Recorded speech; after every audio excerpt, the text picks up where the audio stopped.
जय श्री कृष्णा। राधे राधे। श्रीमद् भगवत गीता के द्वितीय अध्याय का 41वां श्लोक। व्यवसाय आत्मिका बुद्धि एका इहि कुरु नंदन बहुशाखा ही अनंता च बुद्धिः अव्यवसायी नाम। जो इस मार्ग पर चलते हैं वे प्रयोजन में दृढ़ रहते हैं और उनका लक्ष्य भी एक होता है। हे कुरुनंदन, जो दृढ़ प्रतिज्ञ नहीं है उनकी बुद्धि अनेक शाखाओं में विभक्त रहती है। तात्पर्य: यह दृढ़ श्रद्धा कि कृष्ण भावनामृत द्वारा मनुष्य जीवन की सर्वोच्च सिद्धि प्राप्त कर सकेगा, व्यवसाय आत्मिका बुद्धि कहलाती है। श्रद्धा का अर्थ है किसी अलौकिक वस्तु में अटूट विश्वास। जब कोई कृष्ण भावनामृत के कार्यों में लगा होता है तो उसे परिवार, मानवता या राष्ट्रीयता से बंध कर कार्य करने की आवश्यकता नहीं होती। पूर्व में किए गए शुभ अशुभ कर्मों के फल ही उसे सकाम कर्मों में लगाते हैं।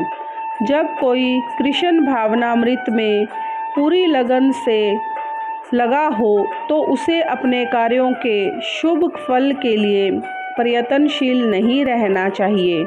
जब कोई कृष्ण भावनामृत में लीन होता है तो उसके सारे कार्य आध्यात्मिक धरातल पर होते हैं, क्योंकि उनमें अच्छे तथा बुरे का द्वैत नहीं रह जाता। कृष्ण भावनामृत की सर्वोच्च सिद्धि देह आत्म बुद्धि का त्याग है। कृष्ण भावनामृत की प्रगति के साथ क्रमशः यह अवस्था अपने आप प्राप्त हो जाती है। कृष्ण भावना भक्ति व्यक्ति का दृढ़ निश्चय ज्ञान पर आधारित है। कृष्ण भावना भावित व्यक्ति अत्यंत दुर्लभ जीव है, जो भली भांति जानता है कि वासुदेव या कृष्ण समस्त प्रकट कारणों के मूल कारण हैं।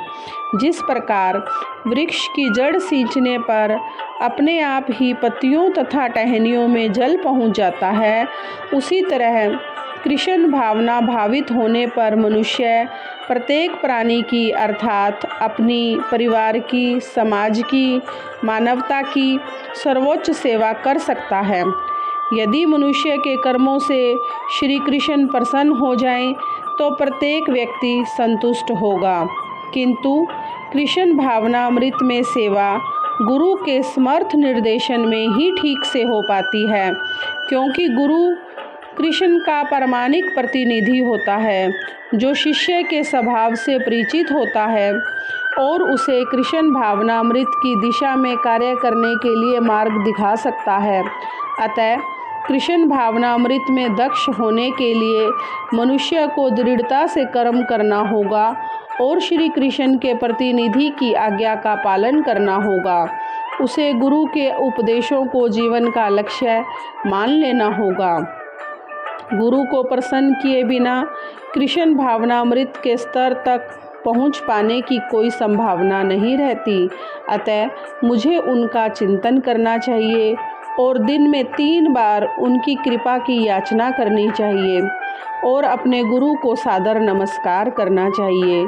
किंतु यह संपूर्ण पद्धति देह आत्म बुद्धि से परे सैद्धांतिक रूप में नहीं, वरन व्यवहारिक रूप में पूर्ण आत्मज्ञान पर निर्भर करती है।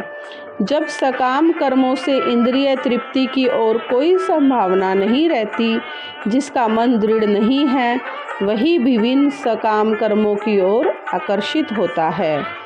इस प्रकार श्रीमद् भगवत गीता के द्वितीय अध्याय का 41वां श्लोक विस्तार पूर्वक पूर्ण हुआ। जय श्री कृष्णा। राधे राधे।